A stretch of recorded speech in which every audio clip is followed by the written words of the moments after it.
Times Network ద్వారా గుర్తించబడ్డ India's number 1 varicose veins hospital Avis ని సంప్రదించండి.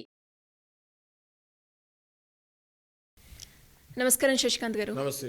కోల్కతాలో జరిగిన ఇన్సిడెంట్ గురించి latest updates minute to minute మనం అందించడం జరుగుతూ ఉంది. అందులో భాగంగానే ఈ రోజు వచ్చిన లేటెస్ట్ అప్డేట్ ఏంటి, దాంతోపాటు సంజయ్ రాయ్ని కస్టడీలో తీసుకోవడం జరిగింది అండ్ ఇది ఎప్పటి వరకు ఎండ్ అయ్యే అవకాశం ఉందంటారు సార్?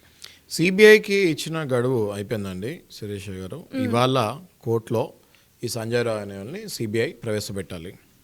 బేసిక్గా సిబిఐ కస్టడీ ఇంకా ప్రొలాంగ్ అవుతుందా లేకపోతే ఇవాళ తోటి సిబిఐ కస్టడీ అయిపోయిందా అన్నది అందరూ ఉత్కంఠతో ఎదురు చూస్తున్నారు. నేను అనుకునేది ఏంటి అంటే సిబిఐ కస్టడీ ఇంకా ప్రొలాంగ్ అవ్వచ్చు.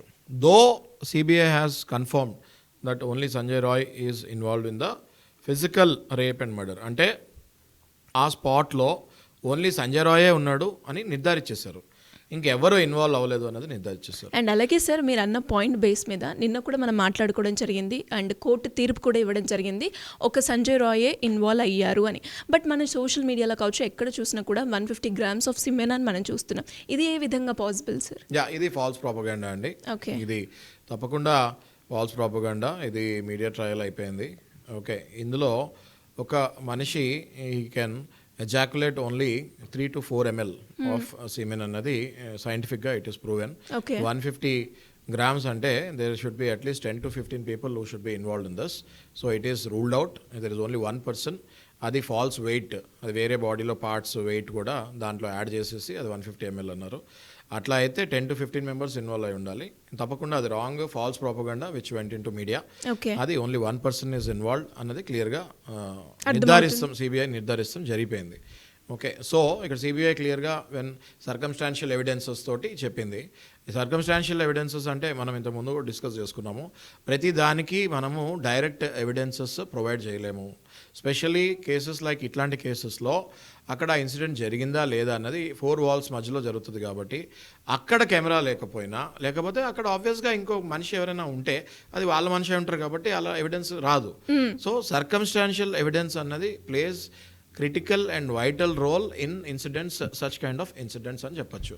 ఇక్కడ సర్కమ్స్టాన్షియల్ ఎవిడెన్స్ ఏంటి అంటే కెమెరాలో when this guy Sanjay Roy enter అవుతున్నాడో కనిపించాడు, మళ్ళీ వెళ్ళిపోయేటప్పుడు కూడా కనిపించాడు, వెళ్ళేటప్పుడు బ్లూటూత్ మెడలో వేసుకొని కనిపించింది, వచ్చేటప్పుడు ఆ బ్లూటూత్ లేదు, ఆ బ్లూటూత్ అక్కడ ఇన్సిడెంట్ దగ్గర పడుంది. That is circumstantial evidence. Second circumstantial evidence ఏంటి, విత్ ప్రూఫ్ ఏంటి అంటే చనిపోయిన అమ్మాయి గోర్లలో ఉన్న స్కిన్ ప్లస్ ఆయన ఒంటి మీద ఉన్న బాడీ మీద ఉన్న గీతలది కంపేర్ చేసుకుంటే అది ఆయన స్కిన్ అని తెలిసింది. ఇట్లా అనేక సర్కమ్స్టాన్షియల్ ఎవిడెన్సెస్తో ప్రూవ్ చేసి క్లియర్గా ఆ టైంలో ఓన్లీ సంజయ్ రాయ్ ఒకడే ఉన్నాడు, సంజయ్ రాయ్ ఒకడే ఇది చేస్తుంటాడు అనేసి నిర్ధారించారు. అట్ ద సేమ్ టైం ఈ ఇప్పుడే మనకు అందిన వార్త ఏంటి అంటే 4 గంటల 3 నిమిషాలకి ఈ సంజయ్ రాయ్ అనే వ్యక్తి అక్కడికి ఎంటర్ అవటం జరిగింది. 4 గంటల 40 నిమిషాలకి ఈ సంజయ్ రాయ్ అనే వ్యక్తి అక్కడి నుంచి వెళ్ళిపోవటం జరిగింది. అంటే ఈ ఇన్సిడెంట్ మొత్తం ఆ రాక్షసుడు 37 నిమిషాల్లో చేసి వెళ్ళిపోయాడు. Within 37 minutes he has done all this nuisance and nonsense and అక్కడి నుంచి వెళ్ళిపోవడం జరిగింది. అంటే మీరు ఆలోచించండి, ఆయన ఒక సివిక్ వాలంటీర్, అంటే పోలీస్ తర్వాత పోలీస్ లాంటోడు ఈ హాస్పిటల్కి.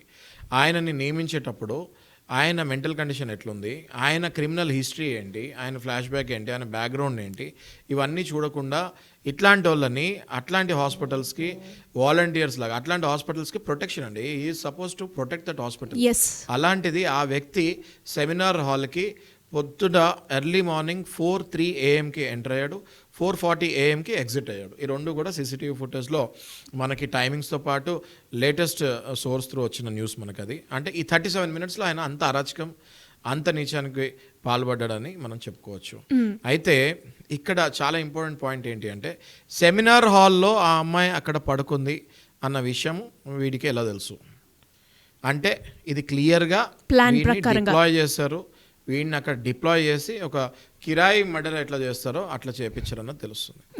మనం ఇదే కంటెస్ట్ని ఇప్పుడే మనకి జస్ట్ 1 or 2 days బ్యాక్ వాళ్ళ పేరెంట్స్ తోటి జరిగిన ఇంటర్వ్యూ చూసుకుంటే వాళ్ళ పేరెంట్స్ ఏమన్నారంటే, అది బెంగాలీ లాంగ్వేజ్లో ఉంది, దాన్ని ట్రాన్స్లేట్ చేసి నేను విన్నాను.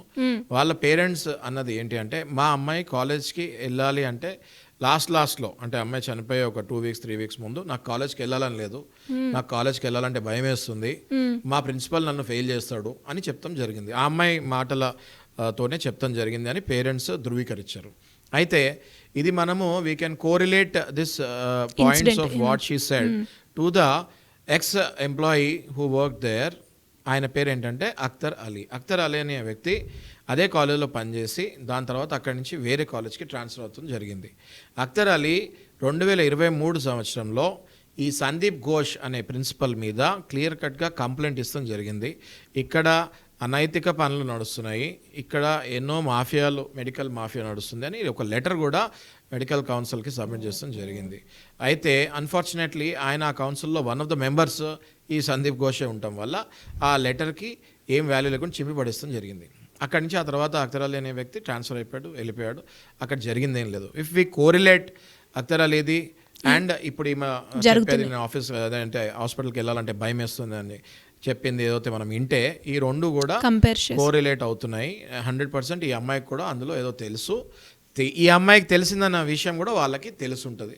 కాబట్టి ఈ సంజయ్ రాయ్ అనే వ్యక్తిని డిప్లాయ్ చేసి కిరాతకంగా చంపిస్తాం జరిగిందని అనుకుంటున్నాం. అయితే ఇక్కడ సిబిఐ ఇవాళ ఎందుకు ఎండ్ అవ్వకపోవచ్చు, సిబిఐ ఇంకా కొన్ని రోజులు కస్టడీలో ఎందుకు పెట్టుకోవచ్చు, అప్పుడే జ్యుడిషియల్ కస్టడీకి ఎందుకు వెళ్ళకపోవచ్చు అంటానికి నా దగ్గర ఒక 2-3 కారణాలు ఉన్నాయి. అది ఏంటి అంటే పాలిగ్రఫీ టెస్ట్, అంటే లై డిటెక్టర్.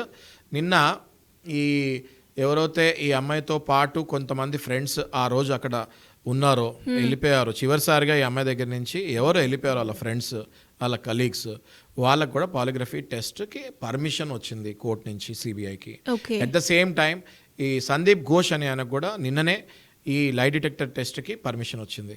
వీళ్ళందరినీ లై డిటెక్టర్ టెస్ట్ చేసిన తర్వాత అక్కడి నుంచి వచ్చే ఇన్ఫర్మేషన్స్ని మళ్ళీ ఇక్కడ క్రాస్ ఎగ్జామిన్ చేసే ఛాన్సెస్ ఉంటాయి కాబట్టి, ఇక్కడ ఇంట్రాగేషన్స్లో ఆ క్వశ్చన్స్ వాడచ్చు కాబట్టి అప్పుడే ఈయనకి సిబిఐ కస్టడీ అయిపోయి జ్యుడిషియల్కి వెళ్ళకపోవచ్చు అని నేను అనుకుంటున్నాను. But we can't say inside information మొత్తం వచ్చేసి ఉంటే జ్యుడిషియరీ సిస్టమ్ పంపించే జ్యుడిషియల్ కస్టడీకి పంపించేయచ్చు.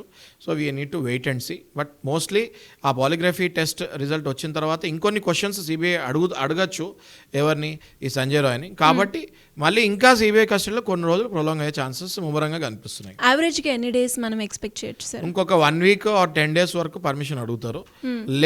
దాని తర్వాత ఇంకా ఏమైనా ప్రోబింగ్, ఇంకేమైనా కొత్త ఇన్ఫర్మేషన్ వస్తే అది ప్రొలాంగ్ అవుతూ ఉంటుంది. ఓకే.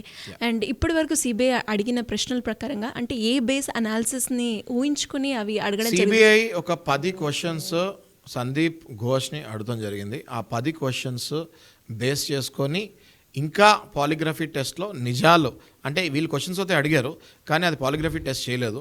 వీళ్ళు అడిగిన 10 క్వశ్చన్స్కి కరెక్ట్గా ఆన్సర్స్ వచ్చాయా రాలేదా అన్న దానికే పాలిగ్రఫీ టెస్ట్ పర్మిషన్ అడిగారు. సో ఇప్పుడు ఈ పాలిగ్రఫీ టెస్ట్ పర్మిషన్ కూడా కోర్టు నుంచి వచ్చేసింది కాబట్టి మళ్ళీ సందీప్ ఘోష్ని ఈ డ్యూరింగ్ ద పాలిగ్రఫీ టెస్ట్ అదే సేమ్ క్వశ్చన్స్ అడగచ్చు. అప్పుడు ఇచ్చిన ఆన్సర్కి ఇప్పుడు ఇచ్చిన ఆన్సర్కి డిఫరెన్స్ చూసి మళ్ళీ అందులో నిజాలు వెతికే ప్రయత్నంలో సిబిఐ ఉంటుంది. Anyways, great analysis. అండ్ ఇప్పటి వరకు కూడా మనము ఎప్పటికప్పుడు లైవ్ అప్డేట్స్ అయితే ఇస్తూ ఉన్నాం. అండ్ మీరు అన్నట్టుగా ఈ లైవ్ డిటెక్టర్ టెస్ట్ కూడా మనము ఇంకొద్దిసేపట్లో ఆ రిజల్ట్స్ కూడా వస్తూ ఉంటాయి. వాటి గురించి కూడా మరొకసారి మనం చర్చిద్దాం. Thank you sir, thank you so much. Thank you.